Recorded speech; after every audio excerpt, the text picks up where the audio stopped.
سلام بچه خوش اومدین به ویدیو چنل مدیزه هستم. خوش اومدین به خودتون بچه. امروز گیم پلی داریم که رو خودی صحبت نمیکنم، اومدم روی ویدیو صحبت میکنم، یعنی آنلاین یه پخش میکنم بچه. اومدم یه حرفای زیادی بهتون بزنم.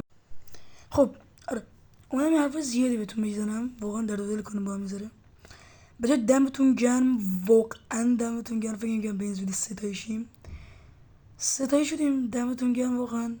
مبارک خودم، مبارک شما کمک کردین تا اینجا و انشالله بقیه‌شون شما و خدا کمک میکنم بچه ها. این ویدیو رو من گرفتم به خاطر اینکه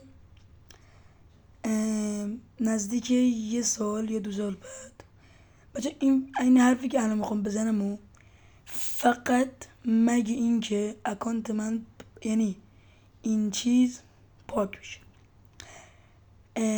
بذارین بگم یه چی بچه. من دارم روی گوشی نوت 12 رام 8 که چرترین واقعا به نظر منه، با پینگ 50 الی 60 میخوام یه بیو کنم. با پینگ 50 الی 60 دارم پلی میدم. لک های بسیار، داغ کردن های بسیار، افیز بین 30 تا 40، زیاد 70. آجا اینجا نکنین. از یه دونه شاتگان چرت و پرت خورد و آره داشتم میگفتم فقط مگه اینکه بچه ها، اگه قانون یوتیوب اینه، اگه توی 1 سال به 4000 ساعت واچ تایم و 1000 سابسکرایب نرسی، بعد از 1 سال چنل یوتیوب به کل پاک میشه. از اول باید شروع کنی. اگه الان 1 سال رد شده از موقعی که این چنل رو زدم، اگه 2 سال رد شده، 1.5 سال رد شده و داری این ویدیو رو میبینی، یعنی که این که چی، ما 1000 تایی شدیم. من این ویدیو رو در سال 1402 آپلود میکنم و ما روز 1403 میبینیم. 100% میبینیم، مطمئنم که میبینیم اینا رو.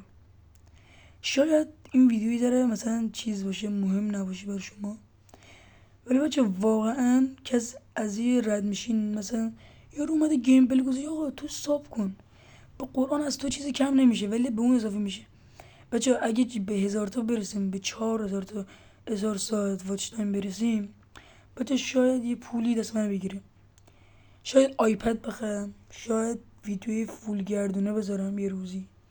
تو بچه من تا حالا واقعا فول گردونه نزدم هیچ، بخاطر اینکه هر گردن 2 تومنه و خیلی زیاده وسعتش، واقعا زیاده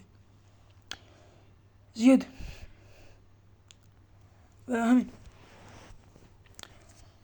2 تومن واقعا زیاده به نظر من.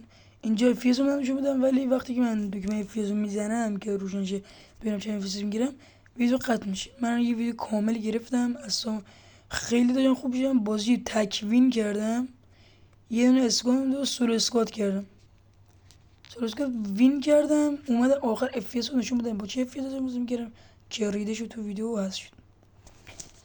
داشتم گفتم یه روزی اگه میخوام یه پیام به آینده خودم بدم، من آینده صاحب این نه، من قدیم صاحب، من قبل ریدم تو کلام، من قدیم تو هم. با تو هم صاحب چنل، من قدیم تو هم. روزی که 3 تا سابسکرایبر داشتی، با ویوهای کم، با واچ تایم کم، با گوشی نوت 12 پلی میدادی و 6 انگشتی پلی میدادی. یادمه که چقدر لگ و باگ و داشتی، ولی الان داری روی آیپد پلی میدی بدون لگ با اسپیس بال. دمت گرم تا اینجا رسیدی. دم شما ویورا گرم که اینو به اینجا رسوندین. دمتون گرم. و بچه یه روزی با شما منون، یه روزی من با فیس خودم، چهره خودم نشون دادم، با چهره خودم نشستیم داریم روی کامپیوتر یا روی آیپد این ویدیو رو دوباره میبینیم که من از کجا رسیدم اون کجا. اگه همچین چیزی با همچین ویدیو با همچین تایتلی که میخوام این تایتل بزنم من کیم، قبل نه جدیدا بعد از این ویدیو اگه همچین تایتل دیدین من کیم 100% به 1000 تا 2000 تا 3000 تا رسیدیم. شاید الان وقتی که داریم این ویدیو دوباره میبینیم 4000 تا شده باشم، 5000 تا شده باشم، 3000 تا شده باشم، 1000 تا شده باشم و 2000 تا شده باشم. بچه‌ها گفتم میذاره باتون صحبت کنم. دمتون گرم که صدای کردین. بچه‌ها لایک استاپ خواهشام بزنین، کامنت، زنگوله و تا ویدیو بعد فعلا پیس.